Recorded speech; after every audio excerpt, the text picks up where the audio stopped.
And as hip hop celebrates its 51st birthday, there's recently been a lot of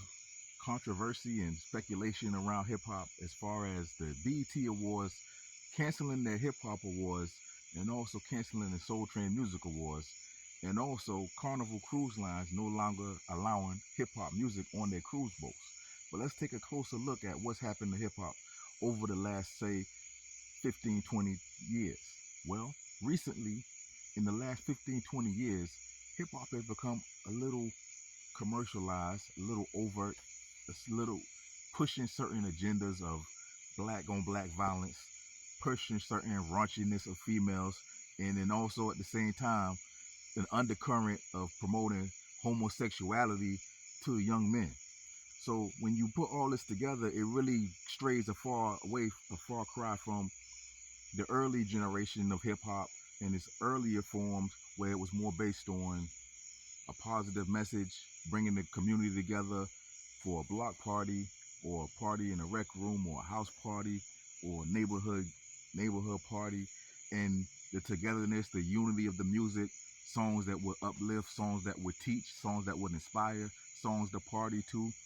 songs dedicated to the females, songs that you want to hear in the club that you get a nice vibe, you get a nice bop, you get a nice two-step, you get a nice bounce on it. But eventually, in the early stages, and as it would come out to be more in different generations and different orientations and iterations of hip hop, such as gangster hip hop or southern hip hop or crunk or bounce or west coast, there began to be certain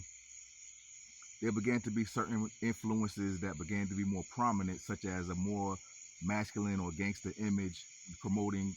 certain criminal activities. And we can also see a correlation of some of the music could have been subliminally used to program a lot of young black men in inner cities, and people who really engage with that music to a level of getting those frequencies and getting that vibe and that spirit in them to want to do the things that their favorite artist is doing or that the songs they're hearing on the radio is telling them to do. And we also seen a increase of hip hop violence and artists having violence upon them, or artists being shot or killed or murdered. And we've seen all of this as hip hop has evolved with beats, with beefs, with gangs, with different street people and different people that the artist may use for protection, or the artist may be targeted by somebody or another artist. So it just really has evolved so far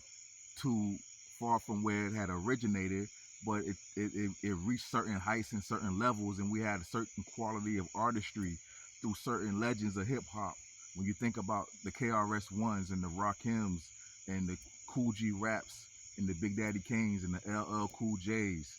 and you think about so many artists that had so many talented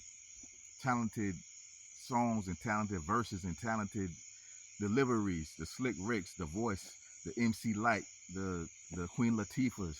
the Salt and Peppers. We think about the Kid and Plays, the imagery. We think about the energy. We think about the love that we developed for this art that we grew up listening to and watching on BET and watching on other stations. But along the way, it began to become so much of a product that we allow certain people to take control of certain artists and certain crafts and certain arts that they should not really have had control over. What I'm saying is certain people who were having access to these artists was basically able to dictate to the artists what kind of hip hop they should put out and what kind of messages they should have in their music, and certain things they were going to allow and certain things they weren't going to allow, and certain things they were going to push and certain things they were not going to push. So as time went by, we saw less of a array of talented artists with different styles, different frequencies, different flows, different messages, different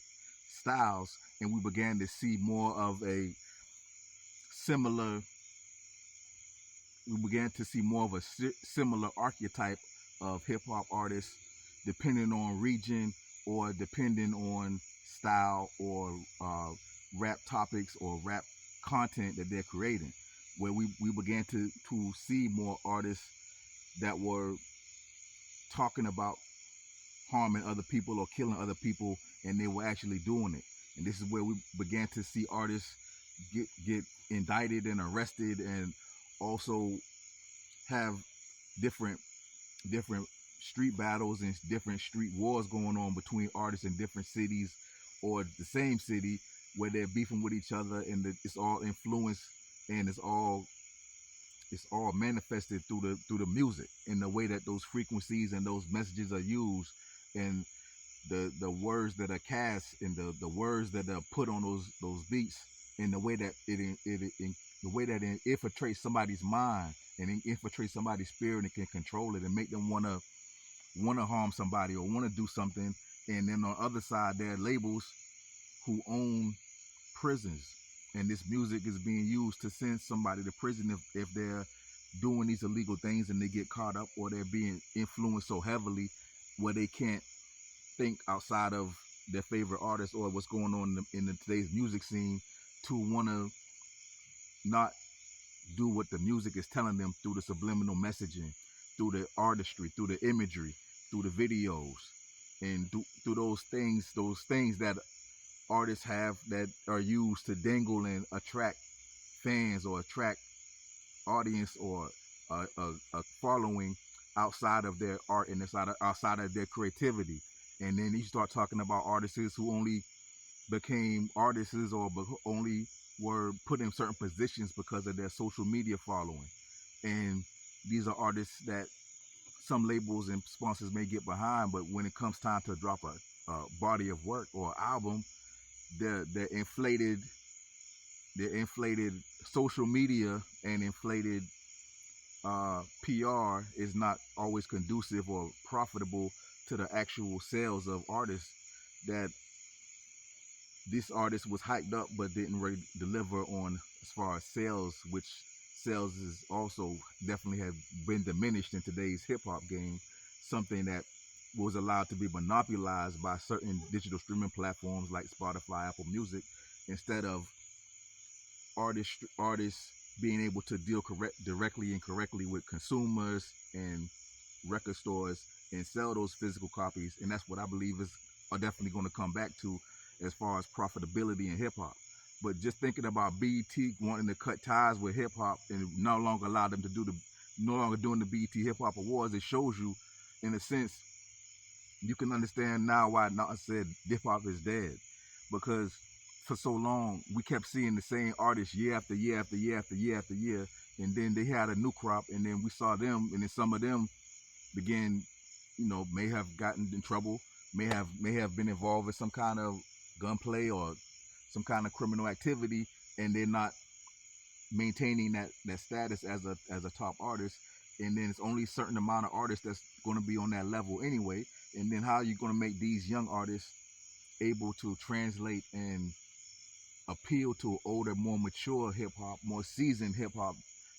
listeners, veterans, and fans of the art form and the craft? And you're not going to incorporate any of the other elements of hip-hop, the graffiti, the dancing, the b-boying. Like, nobody's dancing anymore, nobody's partying, nobody's making songs for ladies. Everybody is